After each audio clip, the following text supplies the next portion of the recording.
Olá, sejam todos muito bem-vindos. Eu sou o professor Jailson. A gente vai trabalhar com a questão ambiental no planeta Terra, do livro Educação Ambiental e Cidadania, dos autores da professora Natiele e do professor Sandro. E nesse momento a gente vai discutir um pouquinho de como a educação ambiental se faz necessária nesse processo como um todo. A educação ambiental, ela é uma temática tratada na legislação brasileira como um tema transversal, ou seja, ele deve permear todas as áreas do conhecimento. Ele não é exclusivo das ciências ou da geografia. As mais variadas áreas, como a legislação, a história ou a matemática, devem tratar dessa questão. Desde que o homem começou a interagir com a natureza, ele começa a alterar essa natureza. Ou seja, o que acontece? O homem primitivo descobriu o fogo e ele começa, então, a modificar a matéria, e isso tem uma consequência direta. Essa modificação da matéria se faz necessária para que a gente possa ter os nossos bens construídos aí ao longo da história.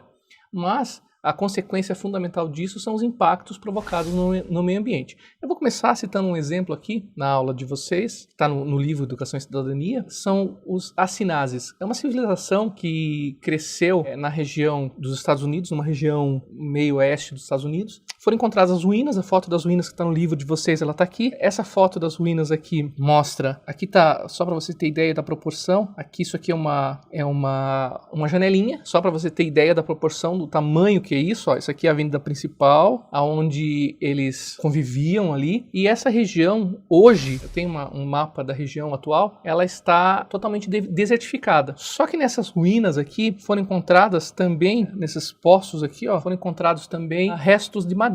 Só que não é, se percebe pelo ambiente que não é um local que tenha madeira, né, árvores. E eram madeiras até bem grandes, né, com caule, com um diâmetro bem grande, bem acima do tamanho médio. E o que acontece? Com base nas construções, foi percebido, foi descoberto que a região era uma região de floresta.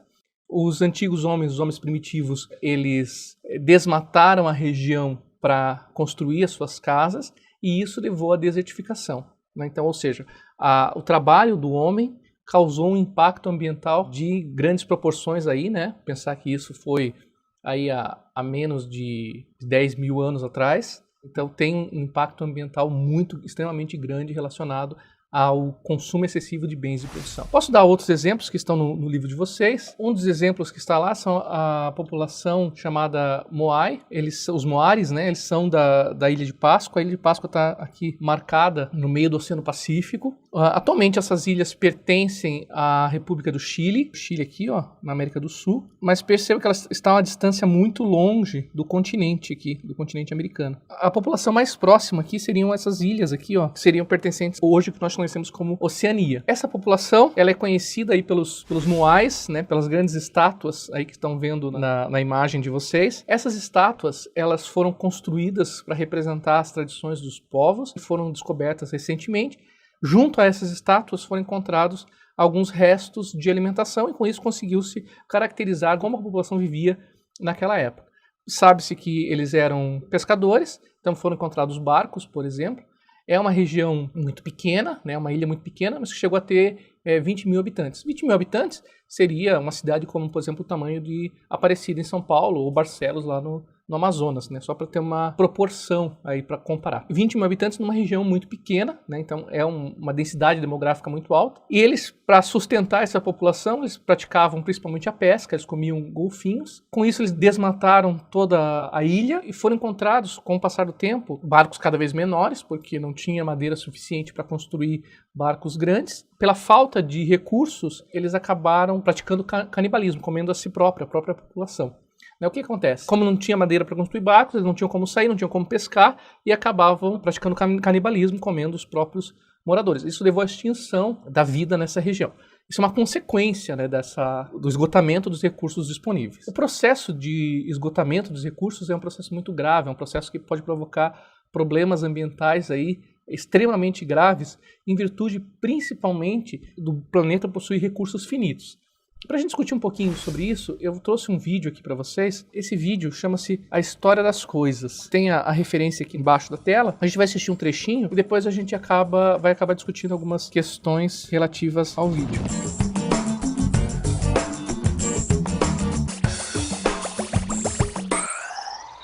Você tem um deste? Sou louca pelo meu. Na verdade, adoro todas as minhas coisas. Já se perguntou de onde vêm todas as coisas que compramos e para onde vão quando nos desfazemos delas? Não conseguia deixar de pensar nisso, por isso quis saber mais sobre o assunto. E os livros diziam que as coisas se deslocam ao longo de um sistema. Da extração para a produção, para a distribuição, para o consumo e para o tratamento de lixo. Isso tudo se chama a economia de materiais. Bem, estudei um pouco mais. Eu passei 10 anos viajando pelo mundo atrás de pistas de onde vêm as nossas coisas e para onde vão. E sabe o que eu descobri? Esta não é toda a história. Falta muita coisa nessa explicação.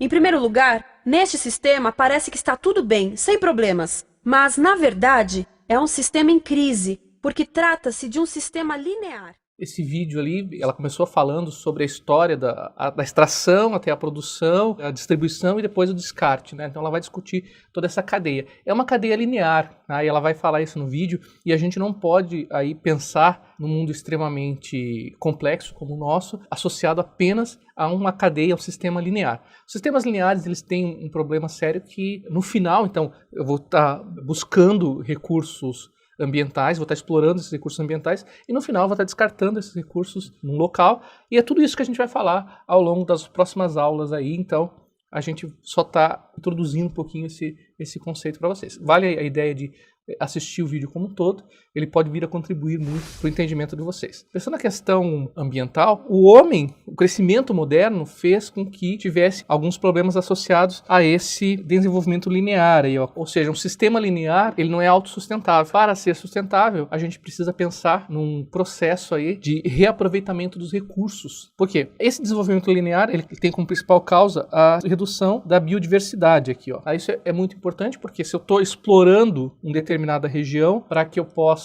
extrair algum minério, por exemplo, ferro, eu vou estar desmatando. Esse desmatamento ele provoca um desequilíbrio ambiental. Algumas espécies acabam naturalmente sendo extintas porque elas são endêmicas daquela região, e outras espécies elas acabam migrando para outros locais e provocando um desequilíbrio ambiental muito grave. Então a redução da biodiversidade na região é o principal ponto, o primeiro ponto provocado por esse momento linear aí, né? Além disso, se eu estou, por exemplo, expulsando a biodiversidade ou exterminando a biodiversidade, pode provocar o chamado aumento de doenças tropicais aqui, ó. Então, o que acontece? Alguns vetores de doenças, como por exemplo mosquitos, eles são alimento principal de sapos. Se eu estou provocando a extinção dos sapos, a população de mosquitos vai aumentar muito acima da média, e isso vai levar para a proliferação de doenças que antigamente estavam extintas. Só para dar um exemplo dessas doenças tropicais, além dos sapos que comem mosquitos, peixe, né, os peixes em geral comem mosquitos e as larvas desses mosquitos. Com o acidente ambiental que teve no Brasil recentemente, aí com o rompimento da barragem da usina de Mariana, a poluição chegou aos rios, e isso provocou uma morte dos peixes.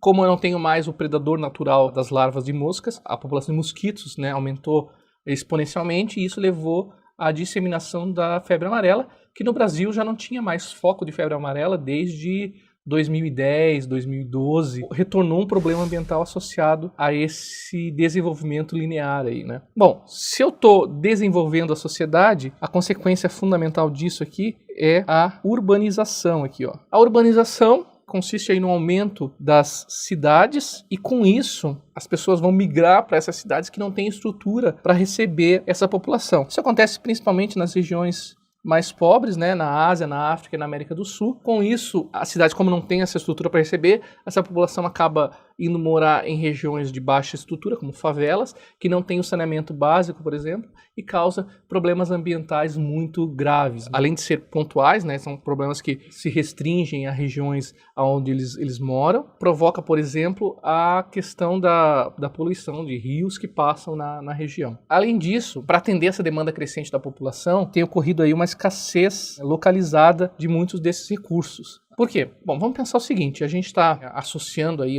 a ideia dos recursos ambientais ao crescimento da população. Se a população cresce muito, como em certas regiões da Ásia, onde a gente tem, por exemplo, a China com quase 2 bilhões de habitantes, a Ásia concentra quase mais da metade da população mundial, não há recurso suficiente para atender essa demanda. Não só recursos de alimentação, como também recursos associados aí a bens como metais para a produção de bens de consumo e bens de produção. Além disso, eu estou gerando, a própria vida do homem já gera resíduos, tá? Que vai ser um dos temas das nossas próximas aulas, a discussão sobre os resíduos.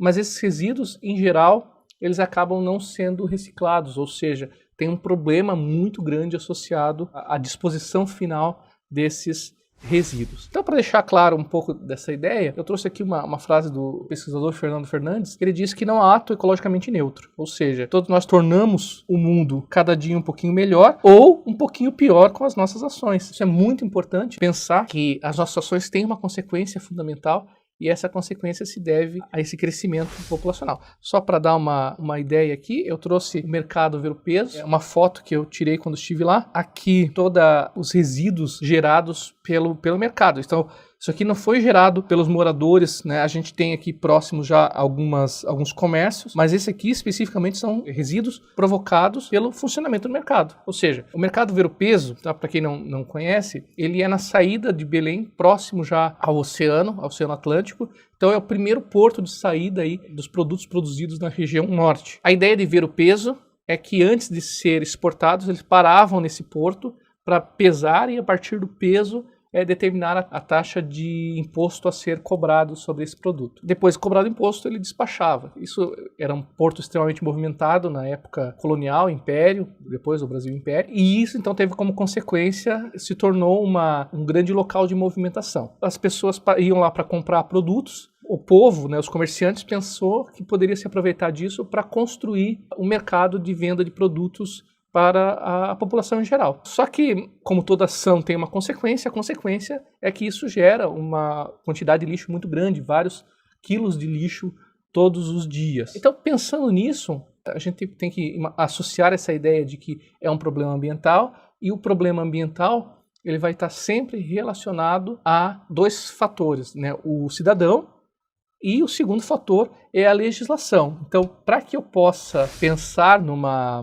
proteção ao indivíduo, uma proteção ao cidadão, a legislação tem que contemplar isso. A nossa legislação, a Constituição Federal de 88, ela prevê questões como, por exemplo, ao direito ao meio ambiente. Todos têm o direito a um ambiente ecologicamente equilibrado, bem de uso comum ao povo e essencial a sadia qualidade de vida. Então, é garantido ao cidadão que ele tenha acesso a um ambiente que proteja essa qualidade de vida. Além dessa Constituição Federal, que traz já no seu artigo 225 a questão da qualidade de vida, existem outras legislações que vão proteger o indivíduo e a sociedade como um todo. Na página do Ministério do Meio Ambiente, você pode acessar ela aqui, mma.gov.br. Você vai ter a legislação específica para cada um dos setores. Então, se eu vou trabalhar com a ideia de exploração ambiental, se eu vou trabalhar com exploração mineral, exploração de recursos hídricos, cada uma delas tem uma legislação específica e eu posso encontrar essa legislação na página do Ministério do Meio Ambiente.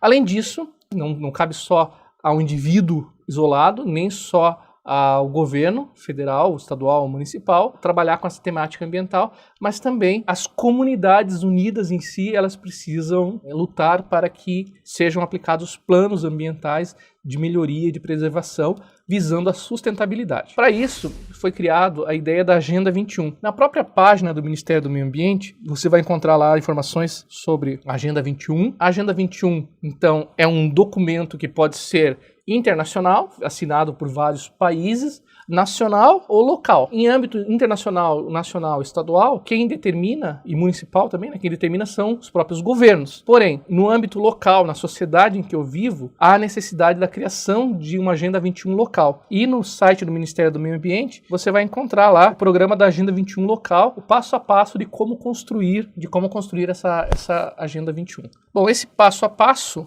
ele é um arquivo em PDF que você pode baixar aí no seu computador e basicamente ele consiste aqui de 6 passos para implementação dessa Agenda 21. A ideia de implementar essa Agenda 21 é que todos contribuam visando qual é o problema que precisa ser solucionado naquela sociedade. Então, para isso, existem alguns passos a serem seguidos. Primeiro, o mais importante de todos, mobilizar a sociedade local para que possa sensibilizar o governo para a implementação da Agenda 21. Uma das propostas, pensando aí não só na sociedade civil como um todo, mas as escolas podem criar sua própria Agenda 21 para que possa sensibilizar as autoridades na implementação dos seus seus planos. Depois de eu sensibilizar a sociedade e o governo, eu vou criar um momento de discussão, local, para ver quais são os problemas dessa região. Então, por exemplo, se for uma região de Santa Catarina, onde eu tenho exploração de carvão, por exemplo, o problema vai ser a exploração dos recursos como carvão. Se for lá no Pará, tem que pensar que o problema ambiental lá é a extração de recursos minerais, como, por exemplo, ouro, prata, cobre. Se for na região de Minas Gerais, a gente tem extração de metais como também ferro. Então, cada região vai ter um problema ambiental. E esse fórum que está aqui, criar o Fórum da Agenda 21, é tentar identificar qual é o problema local, que pode não ser o mesmo problema para todas as regiões. Pode ser o esgoto, pode ser o lixo, enfim. Depois desse fórum criado, se elabora um diagnóstico participativo, né, com a participação de todos, pensando qual é a problemática ambiental dessa região. Em função desse diagnóstico, se elabora o plano local de desenvolvimento sustentável e, uma vez elaborado, a ideia é que esse plano contenha não só os problemas, mas também possíveis soluções para esses problemas, e ele vai ser implementado, né, como seria a nosso quinto passo, implementar esse plano local, que vai ter aí um tempo de vida, 1 ano, 2 anos, 3 anos, 4 anos, depende de como ele for pensado, e à medida que ele for sendo implementado, é necessário que ele seja avaliado para ver se ele está atendendo às demandas e às necessidades dessa região, desse plano local. Então isso pode ser uma atividade interessante para ser desenvolvida aí com o grupo como um todo. Chego ao final dessa primeira aula aqui, agradeço a atenção de todos, desejo bons estudos e até uma próxima aula.